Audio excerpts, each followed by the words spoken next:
अस्सलाम वालेकुम एवरीवन। रमज़ान की आमद है और हम चाहते हैं कि हम अपना ज़्यादा से ज़्यादा टाइम इबादत में इस्तेमाल करें बजाय कि किचन के अंदर। तो हम ये वाली चीज़ें पहले से करके रख लेंगे।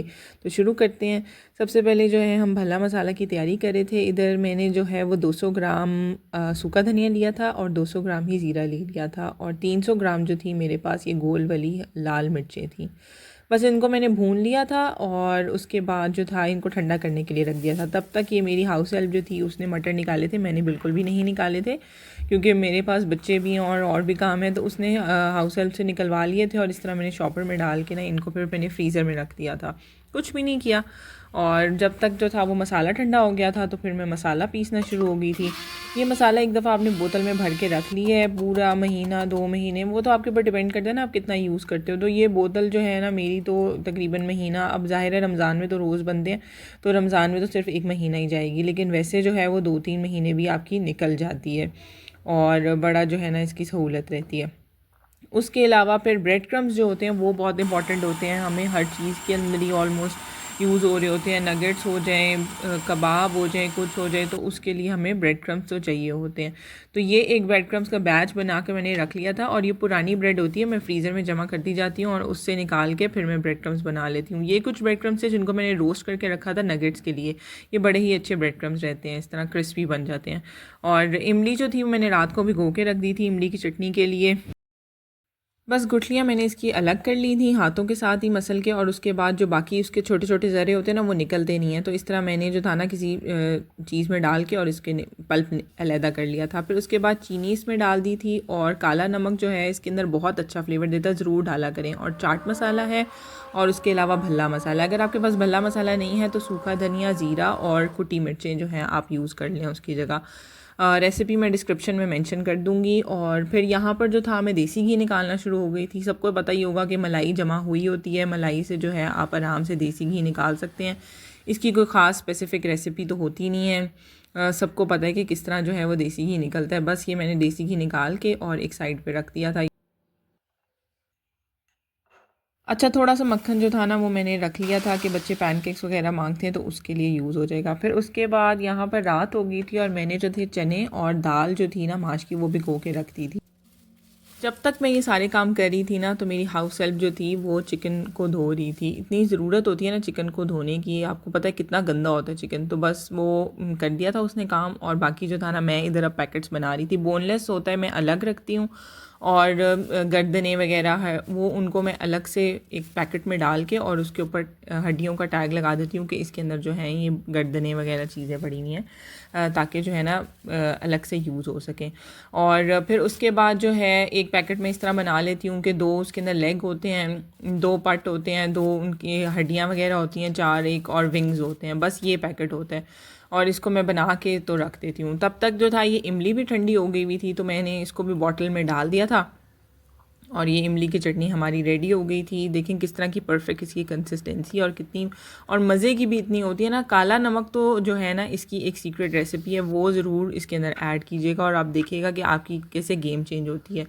बस ये सुबह का टाइम हो गया था। अब यहाँ पर जो थे मैंने चने उबालने के लिए रख दिए थे। जब तक चनों को प्रेशर बोल रहा था तब तक जो था मैंने यहाँ पर दाल माश जो थी वो अच्छी तरह धो ली थी और इसके जो थे हम भल्ले बनाने लगे थे।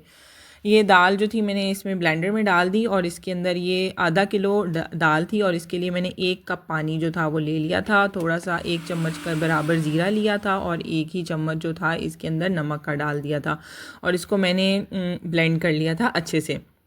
बस इसका ये है कि आपने ना इसको 10-15 मिनट जो है ना अच्छे से इसको जो है ना फेंटा लगाना है। बस फेंटी इसको पड़ जाएगी ना तो ये बहुत ही लाइट और फ्लफ़ी हो जाएगा। और जब ये लाइट और फ्लफ़ी हो जाएगा तो ये पानी आप लेंगे और इसके अंदर हम डाल के देखेंगे। अगर ये ऊपर फ्लोट करना शुरू हो जाए इसका मतलब है कि ये मेरी बेस्ट रेसिपी जो है वो रेडी हो गई है, क्योंकि वो लाइट वेट हो जाएगा तो वो ऊपर फ्लोट करना शुरू हो जाएगा। जितनी इसके अंदर एयर होगी उतने ज़्यादा ये फूलेंगे। अब इसको डालने की टिप ये है कि आपने पानी ये रख लेना है और इसके अंदर आपने चम्मच को भिगो लेना है और फिर उसके बाद जो है ना आराम से आपका जो है भल्ला ये स्लिप हो जाएगा उसके अंदर ना ऑयल के अंदर। और ऑयल को भी मीडियम फ्लेम के ऊपर रखना है, हाई फ्लेम पे नहीं करना, वरना ऊपर से ये पक जाएंगे, लाल हो जाएंगे और अंदर से जो है ना ये पकेंगे नहीं, अंदर से कच्चे कच्चे रह जाएंगे। बस ये हर चम्मच के अंदर आपने यही करना है कि जब आपने इसको मिक्सचर के अंदर डालना है तो पहले आपने इसको पानी के अंदर डालना है, फिर आपने इसको मिक्सचर के अंदर डालना है, पानी के अंदर डालना है, फिर मिक्सचर के अंदर डालना है। ये देखें जिस भी शेप के टेढ़े मेढ़े के मैं डाल रही थी वो कितने मज़े के गोल गोल जो है ना वो बन गए, क्योंकि हमने फेंटा है ना इसको और वो फ्लफ़ी हो गए थे। तो ये बस जो है ना अभी थोड़े थोड़े लाल हुए थे तो मैंने इनको टर्न करना शुरू कर दिया था कि दूसरी साइड से भी उसी तरह लाल हो जाए। फिर इनको टर्न करते जाएंगे और बस अपने मुताबिक जो है इनका कलर जो है ना वो ले आएंगे। अच्छी तरह ये पक जाएंगे मीडियम टू लो फ्लेम के ऊपर, हाई फ्लेम नहीं रखना आपने, वरना जो है ना वो ऊपर से सड़ जाएंगे और जो है ना अंदर से ये बिल्कुल नहीं पकेंगे। बस ये मज़े कितने तैयार हो जाते हैं ना दाल माश के भल्ले। अगर आप लोग लाहौर के हों, कोई लाहौर का मुझे देख रहा हो तो ज़रूर कमेंट में बताइएगा। लाहौर के अंदर है अनारकली में दुकान है कसरे शीरी की, अगर किसी ने वहाँ से भल्ले खाए हैं तो इतने मज़े के वो होते हैं ना, और वो भी माश की दाल के बनाते हैं। हमने तो ये भल्ले बड़े बड़े बनाए हैं ना, उन्होंने बहुत छोटे छोटे बना के और वो जो है ना सेल करते हैं, और इतना रश होता है ना रमज़ान के अंदर उनकी दुकान पर जिसकी कोई इंतहा नहीं है। बस ये मैंने कर लिए थे और ये बस ठंडे होंगे तो फिर इसके बाद में इनको बॉक्सेस में बंद करके फिर हम फ्रीज़र में रख लेंगे। और ए जाते ओ जा अल्लाह अल्लाह खैर सल्ला। ये जो था बस इस तरह का ना, ये देखिए केक्स एंड बेक्स लाहौर की मशहूर बेकरी, अगर कोई लाहौर का है मुझे देख रहा है तो उसको पता होगा। तो ये हमने जो है इसके अंदर डाल दिया। वैसे मैं लाहौर में नहीं रहती हूँ फ़िलहाल, लेकिन लाहौर की ही हूँ मैं। बस ये भल्लों की अब पैकिंग स्टार्ट हो गई है। इस तरह पैक करके आप बेशक साल तक भी पड़े रहें ना फ्रीज़र के अंदर, सॉरी फ्रिज में तो ख़राब हो जाएंगे, फ्रीज़र में अगर साल तक भी पड़े रहेंगे तो ये ख़राब नहीं होंगे। ये जो है ना फ्रीज़र का एक कमाल है। फ्रीज़र में बेशक आप साल 1.5 साल 2 साल भी चीज़ रख छोड़े ना तो वो ख़राब नहीं होती है। अच्छा जी, इधर मैंने कहा मैं ना आपको ज़रा चेक भी करवा देती हूँ, देखिए कितने सॉफ्ट हैं। और मैंने कहा तोड़ के ज़रा आपको दिखाती हूँ, क्योंकि जो है ना अक्सर हम लोग समझ रहे होते हैं कि यार ये इसने बना तो ली है चीज़, लेकिन पता नहीं है किस तरह की चीज़ होगी, ये सही होगी भी कि नहीं होगी, हम इसको फॉलो करें ना करें। तो अगर आपको मेरी जो है रेसिपीज़ अच्छी लगती हैं, मेरे व्लॉग्स पसंद आ रहे हैं तो प्लीज़ मुझे सब्सक्राइब कर दीजिएगा और लाइक एंड शेयर भी कर दीजिएगा। अच्छा, इस चटनी जो थी ना ग्रीन वाली वो मैंने बना के रखी हुई थी, बस ये फ्रीज़ हो गई थी, इसको मैं निकाल के ज़िप-लॉक बैग में डाल के रख रही थी। इसकी कोई हरी चटनी की कोई ख़ास होती है, सबको ही पता होता है कि पुदीना होता है, धनिया होता है, हरी मिर्चें होती हैं, नमक होता है, बस यही चीज़ें होती हैं। और क्या होता है इसके अंदर हरी चटनी में?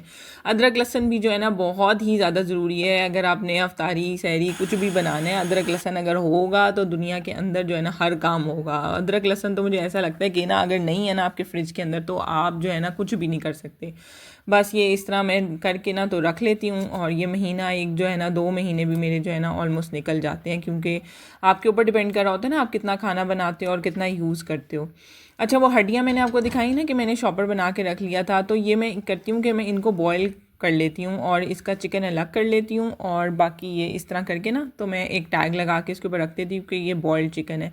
ये चिकन जो है ना बहुत चीज़ों में आप यूज़ कर सकते हो, इसके कटलेट्स बना सकते हो, इसके जो है वो वैसे जो है मैं स्प्रिंग रोल बनाती हूँ, क्योंकि ये चिकन जो है ना बहुत ही फ़ायदेमंद रहता है। हड्डियाँ जो है ना वैसे जो है हम सालन में डालें तो वो खाई नहीं जाती, बच्चे पसंद नहीं करते, तो बस इसको अलग से करके और आप बॉयल करके रख लें।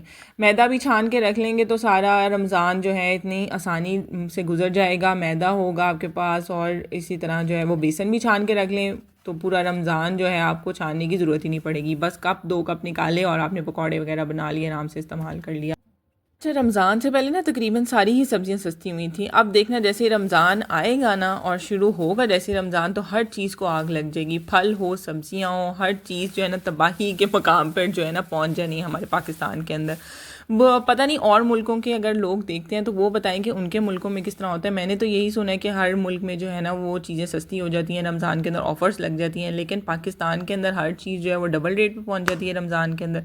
कुछ समझ नहीं आ रहा होता कि रमज़ान में जो है ना बेचारे गरीब आदमी ने किस तरह रोज़ा अफ्तारी करनी होती है।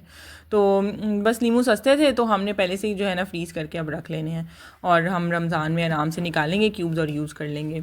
कबाबों का जो है ये शामी कबाब मैंने जो थे वो बना के रख लिया था। मिक्सचर 1-2 दिन मेरा फ्रिज में पड़ा रहा, क्योंकि बच्चों की मसरूफियत की वजह से और कामों की वजह से जो है वो टाइम ही नहीं मिलता। ट्विन्स भी आपको पता है मेरे, और बड़े 2 बच्चे भी हैं, तो माशाल्लाह 4 बच्चों के साथ जो है बंदा अब बेसिक हांडी रोटी बना ले वही बड़ी बात होती है। तो ये जो है ना छोटे छोटे टास्क ये पड़े ही रहते हैं। बड़ी मुश्किल से मैंने दिन निकाला है आज का और ये जो है ना मैंने कबाब बना लिए, शुक्र अल्हम्दुलिल्लाह।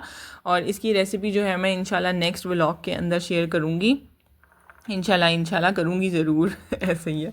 तो बस ये मैंने ना टूल जो रखा हुआ है, इससे बड़ी जो है ना सहूलत रहती है, फटाफट जो है ना झटपट कबाब बन जाते हैं, लेकिन बस टाइम तो ज़ाहिर है निकालना पड़ता है। चने ये तब तक प्रेशर जो था वो दे दिया हुआ था और चने ठंडे हो गए थे, बस इस तरह मैंने शॉपर में डाल के जो रख लिया था। कोई जिपलॉक बैग जो है ना मैंने यूज़ नहीं किया, एमी शुष्कों में पड़ने की ज़रूरत नहीं है। बस अगर आपको मेरी वीडियोस अच्छी लग रही हैं, मेरी चैनल अच्छा लग रहा है, तो मेरे चैनल को सब्सक्राइब कर दीजिएगा। ये कबाब भी यहाँ पर जो थे बना के रख दिए थे, बस अगले दिन सुबह जो थे ठंडे हो गए। बस इस तरह जो है ना फ्रीज़र में मैंने एक बॉक्स रखा हुआ है, इसके अंदर सिर्फ मैं कबाब वगैरह ही रखती हूँ, फ्रीज़र का जो सामान होता है। अभी मैंने शामी कबाब भी बीफ के बनाए थे बेटे के लिए, और चिकन के जो एक साइड पर करके रखूँगी इंशाल्लाह। अल्लाह हाफिज़।